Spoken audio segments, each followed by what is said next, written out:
Welcome to Breaking Barriers to Business, a new series powered by Where It Starts, the Truist Foundation's multi-year initiative to support small businesses and open career paths. So this is in partnership with Living Cities and Main Street America. We are traveling through the Southeast, spotlighting business corridors in Atlanta, Charlotte, Memphis, Miami, and Nashville.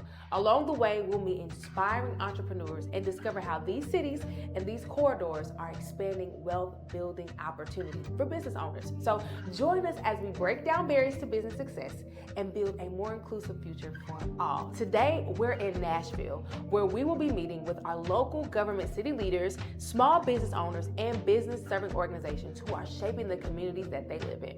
Let's jump in.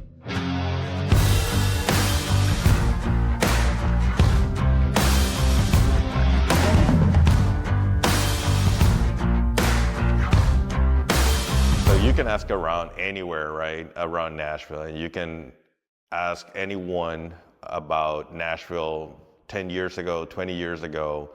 Everybody remembers the Nolensville Pike corridor because it's the international corridor. It's like going to New York and going to these big cities where you take, the metro and you go from eating Chinese one day to eating Italian to eating different things from around the world. You got all that right there in the Nolensville Pike corridor. Some of the challenges I think that are kind of like the same challenges that a lot of neighborhoods are going through, and it's basically access to capital to either sustain or expand businesses around there. And the other one is safety concerns, where there is a lot of stuff happening where they're coming into the businesses, breaking windows and things like that, and stealing, petty things. But at the same time, it is a high cost to all of those that they have businesses around there. With this partnership, it is very, very, very important that we were trying to look for that access to capital, right? Because funding resources are limited, and we don't currently have resources like that, but combining the help with Mainstream America and Living Cities has given us that opportunity to basically gather some funding for those businesses that need just a little push, a little help. The South Side has been basically our home since the beginning of Media Babe. We kind of built a community here with the people here, and they've become our friends and family, and we love it on the South Side, so we couldn't imagine anywhere else that we'd rather be. As a business owner, there's definitely been ups and downs. I think right now it's the hardest time to be a chef.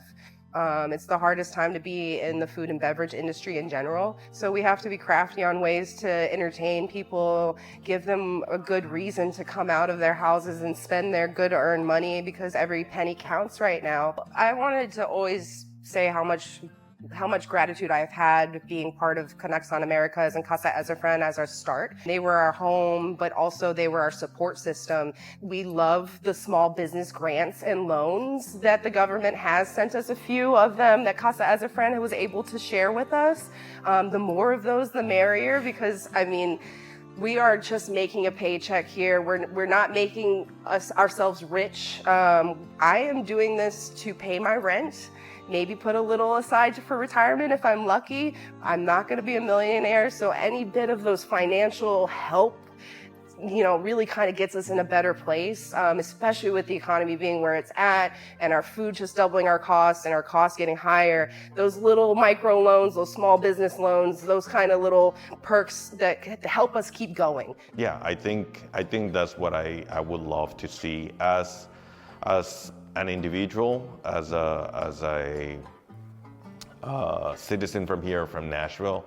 I think that I would love to keep seeing this corridor for many, many years and continue on, right? And I wish and I hope that entrepreneurs have a fair and equitable opportunity to get established and seeing all the businesses getting established there. I've been a part of several initiatives in the city over my time of government service, but this partnership is unique because it centers the voice of the community. And oftentimes we have this philanthropic come in and we got y'all and we want to save the world mentality. What I found with this partnership is that each one of those organizations, whether it's Truist Foundation or Main Street America or Living Cities, they center the voices of our community.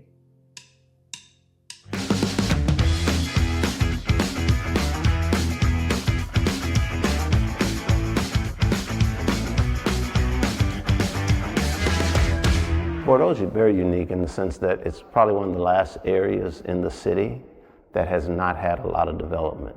It sits about 10 to 12 minutes from downtown Nashville. It still doesn't to this day have a sit-down restaurant, which is probably the most notable things people say. They say, you know, it has a couple of mom and pops, has a Waffle House, but there's no sit-down restaurant for a family to go eat after they come home from work or after a meeting. If we develop it properly, my term is revitalization. Hopefully we can revitalize this area so that's not to displace the citizens and the current businesses that are there, but help them revitalize, invest into them, give technical support, build them so they can get ready for the coming growth. Because when this area grows, because of the amount of land that's out there, there's going to be a tremendous influx of businesses, people, and there's a lot of opportunities for it to be a very huge part of the economic growth of this city, especially where urban communities are concerned. I think the thing that Main Street and Living Cities bring to the table is the one word, and I'll just use this word, is collaboration. I think when you collaborate with the right partners, they can create avenues to help you to solve some of these issues of access to capital or the ability to work with others that can give you new creative strategies to get things done. Capital is absolutely the pain point. You know, when you're in the place of wanting to grow something forward, we own a second generation strip mall. It sits on 7 acres. It was built in 1976. You know, a developer would come in and the developer would come in with $15 million of access to capital, and they would allow that developer to come in, level that strip mall, build, you know, a nice new economic hub in that area. For me to access $2 million has been incredibly difficult, just incredibly difficult. Other pain points though, and I'll take the onus and put it back on us as community and people. Sometimes we're not prepared. I remember when the stimulus checks and the PPP money was coming out, there were some companies that hadn't filed their taxes. They didn't have their 941. So sometimes just the fact that people don't know. I was talking to a young business lady that you're getting ready to interview, in fact, and she was saying there's so many things I didn't know when I started my business. My name is Angelita Latham Dobbs, and I have a small minority CPA firm called SPD CPA Firm, and I am the president and CEO of that firm. I work with a lot of entrepreneurs, and one of the things that I saw was there was inequity in knowledge about accounting services, even general business planning. And so moving my business to this area allowed me to come into the area where those small businesses are in most need. There were 2 big challenges with me starting my business. One, of course, being access to capital. The other one is being a female in a male-dominated field. And so overcoming that, we just provided exceptional services beyond what was required, gaining additional professional certifications, and also just interacting and networking with our community and in the individuals in our industry. Sam and I have a long history, and so I believe that he is very committed to working with small businesses.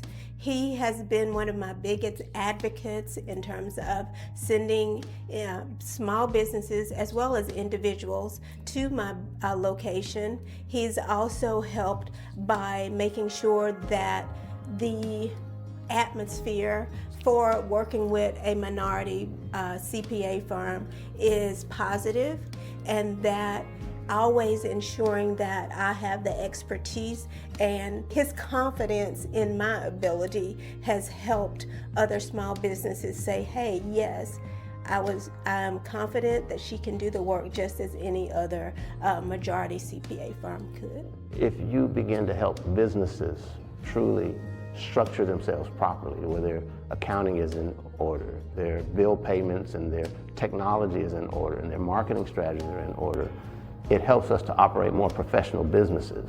That's on us. That's not on System or anybody else. And that's one of the things, one reason that the Bordeaux corridor, as a part of our plan, we're going to develop the Bordeaux Economic Development Association. It's a center where any young business can come and get counseling in 5 different areas. And I think that's going to be powerful for this young business to be able to come as they're starting, so that they don't have that pain point. Because that pain point doesn't have anything to do with the system, it has to do with the businesses themselves. I think I came into this project making an assumption of what the barriers would be. I thought it would be just something simple as maybe issues around zoning. What I found though, from listening to our business owners, is that it's so much more than zoning. It's about preserving their stories, it's about amplifying their voices. It's also about sustainable access to capital.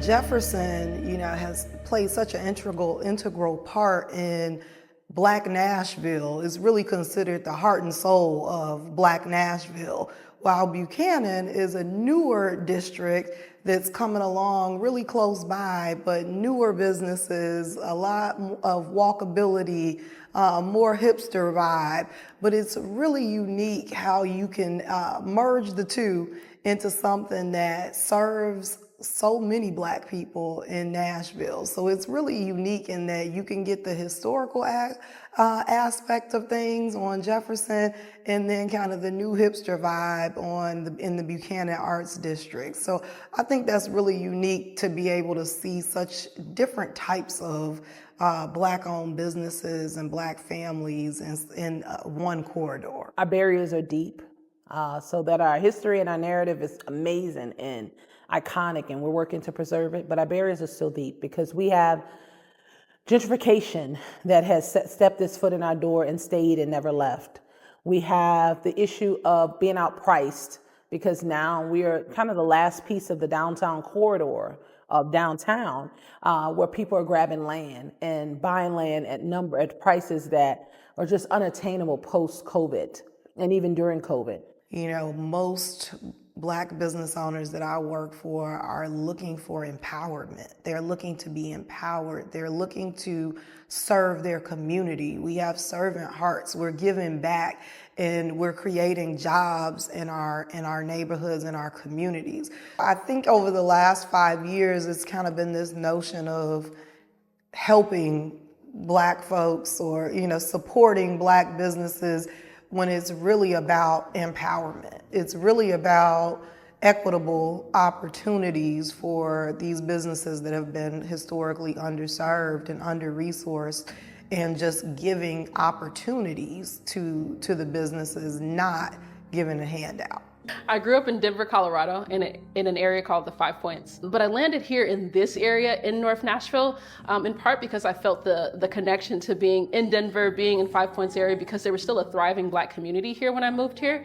But I still wanted and longed for more in terms of health and wellness. And this area just felt like it was the perfect place to set up roots for energy, juice, and yoga. Trying to find and convince a landlord who would take on this challenge with me of serving juice and yoga to underserved communities was probably the biggest problem of all. Danielle was instrumental in helping me to stand up my digital presence as a business with her business, Black Business Boom. They helped me to create an affordable website to be able to get my product out there into e-commerce. Moncherie, on the other hand, she was essential in the first PR push that we ever did for this place.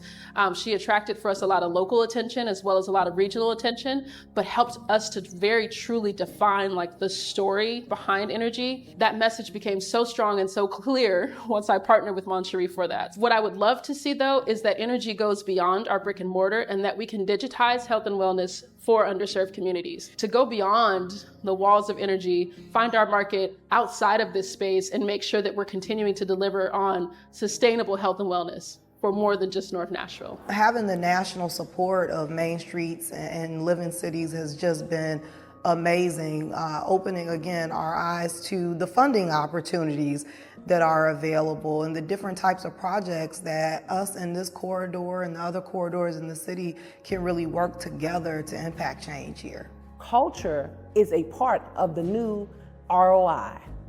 It has always been a part of the new ROI. You don't have culture, and I'm not talking race. I'm talking you don't know your community that your office and your staff actually eats at, supports, then you are not growing your business.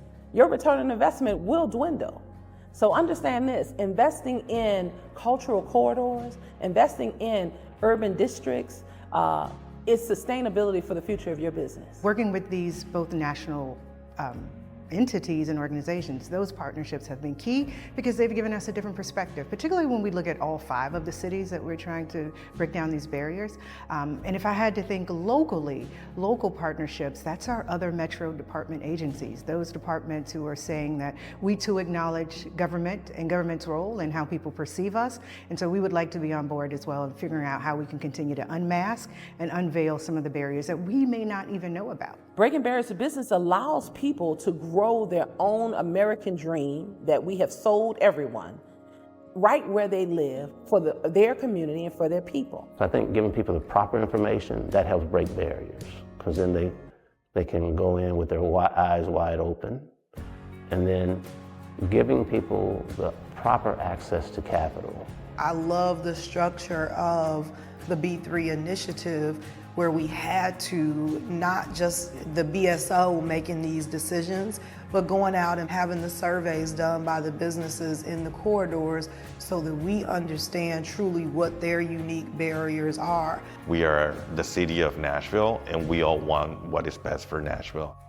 That's a wrap on this stop in Nashville, but the journey does not end here. Join us at our next stop as we continue spotlighting vibrant business corridors and the entrepreneurs shaping their communities. See you in the next city.